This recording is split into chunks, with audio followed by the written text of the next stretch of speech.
the traffic is going to get heavier. You're going to see a few more brake lights in about 2 miles off the nose. Traffic is a little bit heavier on the westbound side, but on the eastbound side, he's going to hit the brakes in about 2 miles.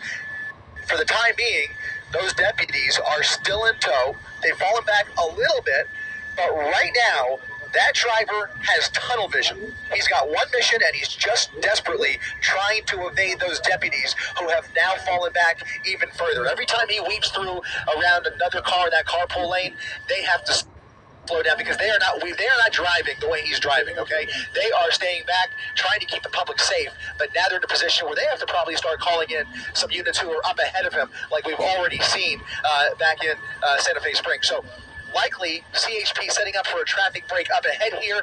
Maybe not quite yet because that does take some time, but ultimately if he stays on the freeway, that's what we can expect to see. We can expect to see some tactics where they start to create traffic breaks behind him and traffic breaks ahead of him by blocking off those entrance ramps. And we'll see what they do with the exit ramps. But that all requires manpower and personnel, and we don't know what they have ready at their disposal at the moment. But in any event, those calls are going out now, and California Highway Patrol ready to help out the LA County Sheriff's Department here as we continue eastbound on the Pomona Freeway.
He's basically been gassing it and flooring it wherever he's had the opportunity. Now, this is concerning. He's now on the shoulder, but he's gotten all the way back over to the right.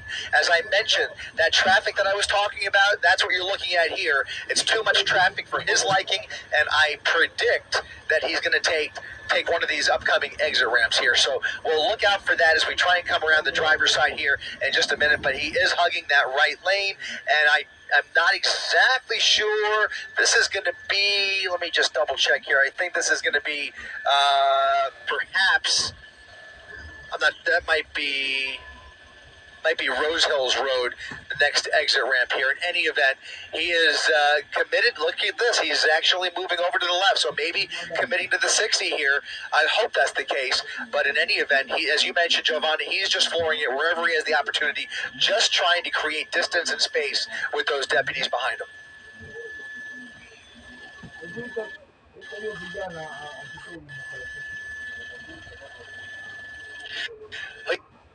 He certainly sees it. I don't think. Oh, there it is. There it is. He's off.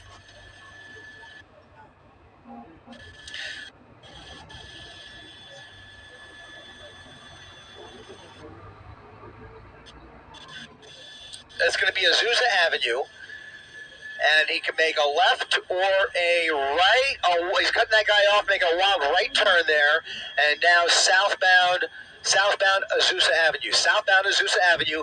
Too much traffic for him on the 60 freeway, and now the pursuit continues off the freeway onto surface streets.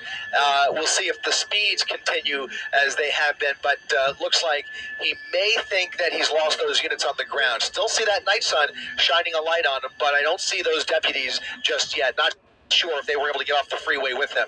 They're being directed to. I'm not sure if they're off the freeway yet. In any event, he's turned off of Azusa onto Colima Road. And you just see all of these turns put him onto very highly trafficked areas for the most part because of the time of the day. It's literally the middle of rush hour at 5:40 on a Wednesday afternoon, and every turn he makes, he sees brake lights for the most part, and you can see folks just trying to get home without any idea what's coming up behind them. He's already ruined several people's day, but fortunately, at least from what we can tell, does not appear to be. That's a weed whacker that fell off the back of that truck, by the way. It appears to be a gardening truck, guys. There's a lot of landscaping equipment in the back of the back of that. Excuse me.